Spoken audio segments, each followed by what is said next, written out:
네, 여러분 안녕하세요. 경기지역 경선이 시작됐습니다. 제 방송이 올라갈 때쯤에는 뭐 당연히 결과가 나와 있겠죠. 결과는 뭐 당연히 이재명 지사의 압승이겠지. 경기도는 이재명 지사의 안방인데 3차 슈퍼위크의 투표 열기가 이제 후끈거리죠. 후끈하죠. 이제 경선이 마무리돼 가고 있는데 제가 바라는 거는 이재명 지사가 과반을 넘어서 압승한다라는 거는 전 처음부터 말씀드렸어요. 이거는 변할 수 없는 상수라고. 충청할 때부터. 근데 제가 다만 바라는 것은 우리가 이 경선을 통해서 이 지지자들이 또 한 단계 업그레이드되고 민주당이라고 하는 그 역사, 민주당을 지지하는 지지자들의 어떤 이 시민으로서의 또 하나의 승리는 이재명 지사도 이기면서 추미애 장관도 이기는 거. 그래서 저는 추미애 장관이 최소한 2자릿수 이상을 확보해서 민주당에서 이 지지자들을 갖고 있는 그 지분을 확보하기를, 그렇게 해서 끝나야만 이재명도 이기고 추미애도 이기고 지지자도 이기는 트리플이 달성이 됩니다. 이 경선을 통해서 우리가 한 가지 사실은 확인한 것은 이 후단협과 똥파리가 민주당 안에 실제한다는 걸 우리는 확인했어요. 그리고 그들의 힘이 35% 정도의 지분을 갖고 있다는 거는 전국 경선을 통해서 확인한 거예요. 그리고 그 힘은 얘네들이 지금까지도 막 이재명 구속할 수도 있다라고 막말을 계속 쏟아낼 수 있는 힘이 된 거예요. 힘의 원천이 되고 있어요. 그리고 이재명 정부가 탄생했을 때 반 이재명 세력으로서의 확고한 지분을 갖게 됐다는 거예요. 이제 노골적으로. 문재인 정부는 그렇게 대놓지 못하고 다 친문 행사를 하면서 정말 문재인 정부를 망가뜨렸다면 이 이재명 정부는 이 반 이재명이라는 이 실체하는 세력의 35%가 이 똥파리 후단협을 그 핵심들이 움직일 수 있는 근거지가 됐다라는 거예요. 그러니까 쟤네들은 손해보지 않았어요. 그렇기 때문에 추미애 장관의 승리가 왜 중요하냐면은 그 이재명 지사가 모든 이 정부의 이 개혁 정책을 추진할 때마다 막을 거 아니에요. 미친 듯이 막을 거 아니에요. 저 국진당이랑 저 조중동이랑 손잡고 재벌들과 손잡고 그것을 그 행정부가 입법부를 통제할 방법이 없잖아요. 이 삼권 분립의 사회에서. 그렇다고 한다면은 행정부가 입법부의 도움 없이 이 행정부 이재명 정부가 성공할 수도 없지만은 문제는 행정부가 입법부를 건드릴 수 없다는 거예요. 심지어 자기 자당이라도. 실제 민주당의 당권은 쟤네들한테 있다라는 거예요. 큰 지분이. 그렇기 때문에 추미애 장관의 이 목소리가 민주당 안에서 적어도 2자릿수 이상을 확보해야만 이재명 지사도 힘을 받고 이 이재명 정부와 힘을 받을 수 있다라는 거예요, 여러분. 그렇지 않으면은 이 민주당이 사실상 당권을 가지고 있고 민주당의 적폐들과 이 보수화된 사람들에 의해서 민주당은 계속해서 끌려갈 수밖에 없습니다. 이재명 대통령이 탄생한다고 해서 민주당의 수박들이 갑자기 참여가 되지 않아요, 180명이. 그게 문제인 거예요. 문제는 대통령 하나를 바꿔서 나중에 진짜 저렇게 기대되는데 우리한테 이렇게 실망을 줬어. 저렇게 기대를 심어주고 이만큼의 개혁도 못했어. 라고 하는 그 마지막 4년, 5년 차에 원망을 들을 수밖에 없는 구조를 우리는 그대로 가지고 가고 있는 상황이거든요. 가장 중요한 거는 행정부도 어쩌할 수 없는 이 민주당을 견제할 수 있는 유일한 유일한 수단은 지지자들밖에 없다라는 거예요. 그러면 지지자들이 힘을 가지기 위해서는 지지자들이 계속해서 민주당을 압박하고 개혁을 끌고 가고 하려면 이 민주당 안에 그런 목소리를 낼 수 있는 분들이 계속 안에 들어가서 그들이 힘을 갖게 해야 되거든요. 그렇기 때문에 추미애 장관의 선전이 너무나 중요한 겁니다. 그리고 그렇게 해야만 진짜 지지자들이 이기는 거예요, 여러분. 그리고 또 하나는 지금 이 대장동 이슈도 이 고발사주 이슈를 보십시오. 사실 대장동 이슈는 곽상도 아들의 50억이 나왔을 때 이미 끝났어야 되는 거예요. 이건 게임이 끝난 거예요. 사람들이 이제 훅 가버렸거든. 근데 보세요. 이 끌려가는 거를 보세요. 민주당이 몸싸움을 안 하니까 나가서 찍혀가지고 조중동한테 찍히고 경찰한테 찍히기 싫으니까 다 몸살이고 있으니까 이렇게 끌려가는 거거든요. 말도 안 되게. 고발사주도 마찬가지고. 이렇게 유리한 이슈, 사실은 한 당이 무너질 수 있는 이런 이슈, 근본을 건드린 이런 이슈를 이렇게 끌려갈 수 있나라고 할 정도로 진짜 무력감이 느껴져요.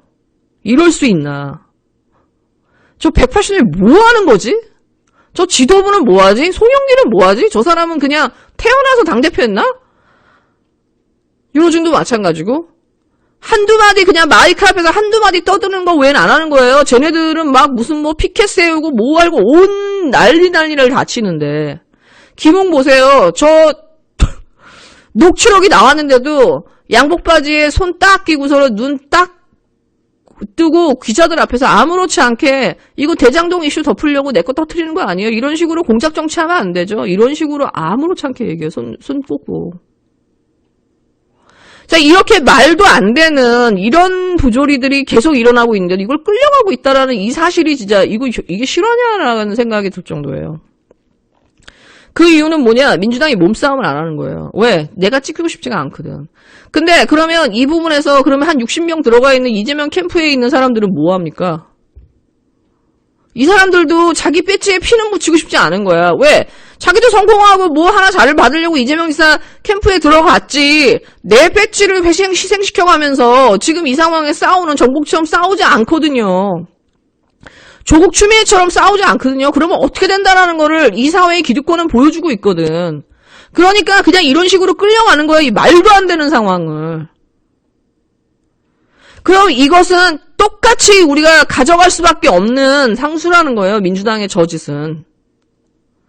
그럼 저거를 저지할 수 있는 유일한 수단은요, 지지자들이에요, 지지자들. 지지자들이 민주당을 계속해서 경계하고 쪼고 그냥 민주당을 밀어주는 이 선거의 노예가 돼서 너네는 어차피 우리 찍을 거야 라고 생각하면 저 사람들은 바뀌지 않아요.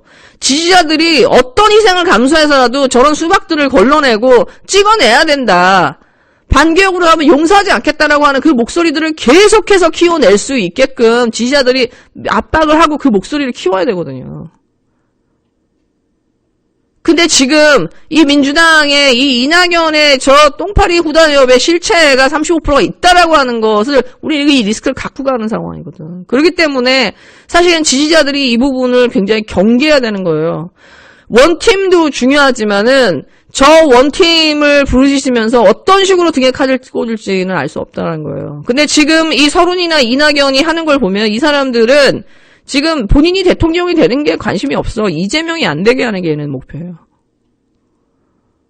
이 나라의 기득권 카르텔이 이재명이 대통령 되는 거 원하겠습니까? 설령 대통령이 되는 걸 막을 수 없다 하더라도 어떤 식으로든 발목을 잡고 약점을 잡아가지고 계속해서 이제 흔들고 개혁을 흔들고 가족을 괴롭히고 문재인 대통령한테 했던 것처럼 똑같이 할 거예요. 더욱더 노골적으로. 그래서 지지자들의 목소리가 중요합니다. 이재명만 이기는 것이 아니라. 대통령 하나를 바꾸는 게 아니라 그 민주당에 지금 왜 저렇게 갈 수밖에 없는지, 왜 이렇게 무기력하게 갈 수밖에 없는지 저 숫자와 상관없이 이 구조를 바꿔내야 되거든요. 그러니까 민주당이 갖고 있는 그냥 굴종하고 체념하고 그냥 몸살이고 의리 없고 이런 것들. 그냥 적당히 타협하고, 조중동 보면서 적당히 하고, 우리 진영에서 목소리 내면은 쳐내버리고, 다치면은 보호해주지 않고, 이것들이 계속해서 연성화되면, 이제는 앞으로 추미애와 조국 같은 사람은 나올 수가 없어요. 지금 이재명 캠프 움직이는 걸 보면은, 정말 많이 느껴요. 누구도 하나 희생하려는 사람이 없구나.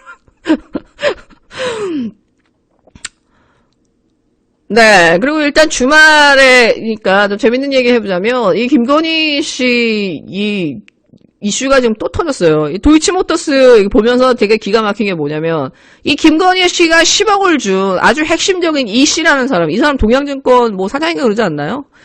이 사람이 갑자기 사라졌습니다. 오리무중이 됐어요. 근데 이 사람을 구속영장을 쳤는데 판사가 풀어줬어요.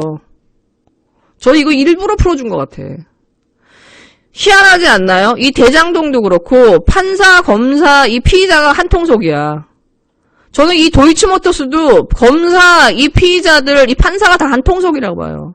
저는 누군가에게 저수지를 만들고 거기에 돈을 꽂아준 다음에 그걸 가지고 언론과 검찰과 법원이 이 국진당이 다 같이 나눠먹는 구조가 그냥 일상화됐고 그 민주주의 안에 그 숨겨진 그 흑막 안에서 얘네들끼리의 거래를 움직일 때 필요한 그 얼굴 마담들이 필요하거든. 저는 그 얼굴 마담을 역할을 아주 잘 수행했기 때문에 이렇게 보호받을 수 있다고 보거든요. 그렇기 때문에 설령 영장을 친다 하더라도 도망갈 수 있게 테러를 열어주는 거예요. 법원이나 이런 데서도. 검사들이 막지 못하면 법원에서 막아주는 거예요. 이런 여러 장치들이 있는 거예요. 언론이 막아주고 검찰이 막아주고 법원이 막아주고 이러니까 이게 피해갈 수 있는 거거든. 김건희가 검찰이나 이 법원의 보호 없이 이렇게 올 수 있나요? 이렇게 보호받을 수 있다라고 하는 거는 그만한 거래가 있다라는 거예요. 그만한 거래. 국민대가 이렇게 여론의 포화를 받으면서도 입 꾹 다물고 있다라는 거 그만큼 많이 처먹었다라는 거예요. 그만큼 처먹었다라는 거예요. 그렇기 때문에 진짜 범인들이 밝혀지지 않는 거예요. 이 나라는. 저는 제가 나중에도 뭐 자세하게 더 뭐 계속 얘기를 하겠지만 저는 이 김건희라는 사람이 처음에는 이게 윤석열의 힘인가라고 저는 생각을 했어요. 근데 이렇게 돌아가는 걸 보면 이건 단순히 윤석열의 힘만으로 덮어질 수 있는 게 아니야. 이 사람의 범죄는. 이 사람이 지금까지 그 이력서에 이 나온 내용들, 깨알 같은 내용들을 다 같이 이렇게 속여가면서 하나하나 이 사회의 기득권층으로 올라오는 이 과정들을 보고 있으면은 이거는 윤석열의 힘만으로 된 게 아니거든요. 그러면 국민대는 설명이 안 돼요. 그거는 윤석열의 힘이 아니었으니까. 이 사람이 국민대에서 박사과정을 받는 과정까지는 윤석열이 직접적으로 개입된 게 없잖아요. 설령 뭐 겸임 교수는 윤석열의 힘이 있었다 하더라도. 그리고 코바나 콘텐츠의 대표가 되는 과정까지도 윤석열이 개입된 게 없어요. 그렇다고 한다면은 윤석열은 누군가가 김건희의 이 법적인 부분을 털어주기 위한 호위무사로 앉혔을 확률이 저는 되게 높다고 봐요. 그 17층에 방 하나 얻어주고. 저는 오히려 윤석열보다 김건희의 누군가의 배후가 있어서 이 모든 것들을 가능하게 했다라고 보거든요. 나중에 제가 이 마트모토 세이초의 이 짐승의 길이라는 소설을 기본으로 해서 제가 한번 풀어볼게요. 어떻게 이게 가능한가? 저 한 사람의 인생이. 일단 김건희 씨를 보시면 이 무속에 빠질 수밖에 없어요. 이 이력서 한 장을 봐도.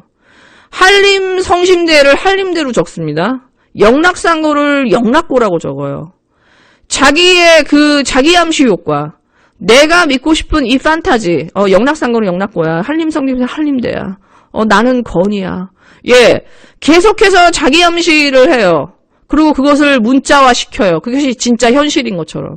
그리고 그것이 현실이 되는데 실제로 세상은 믿어요. 그리고 그게 계속 믿다 보니까 자기 확신을 통해서 계속 이 무속인한테 의지하는 거야. 이게 맞는 거지. 이게 맞는 거지. 자기의 거짓말이 현실이 되고 그 현실이 계속 성공이 되다 보니까 이 무속인한테 계속 의지하면서 그냥 가는 거예요. 이 사람은. 어떤 면에서 리플레이 증후군의 거의 전형이라고 볼 수 있어요. 스스로를 속이고 그것을 현실화시키고 그것이 현실에서 성공하고 그 다음에 다시 한번 확답을 받고. 그러니까 이 사람이 무속에 계속 의지할 수밖에 없는 거고 이 똑같은 비슷한 증상은 윤석열한테도 계속 나타나요. 제가 볼 때는 이 윤석열이나 김건희가 계속해서 이 무속이나 이 무속인들한테 의지하는 이유는 그 내면에 있는 잠재적인 죄의식 때문이에요. 그걸 계속해서 정당화시키기 위해서. 자기가 한 짓, 그리고 그것을 현실화시킨 짓이 너무 끔찍한데 그것들을 현실적으로 받아들일 수 없기 때문에 계속해서 이 무속의 힘을 통해서 이 무속인한테 묻고 물어서 가는 거야. 무속인이 없으면 견딜 수 없을 정도로 중독의 상황이 된 거죠. 이런 사람들이 그냥 일반 평범한 사람으로 남으면 그냥 그런가 보다 하지만 이런 사람들이 대통령이 되고 영분이 된다. 이건 진짜 우리 사회가 막아야 돼. 시민의 힘으로 막아야 될 일이에요. 저는 국진당의 지지자들이 진짜 이성적 각성을 촉구합니다.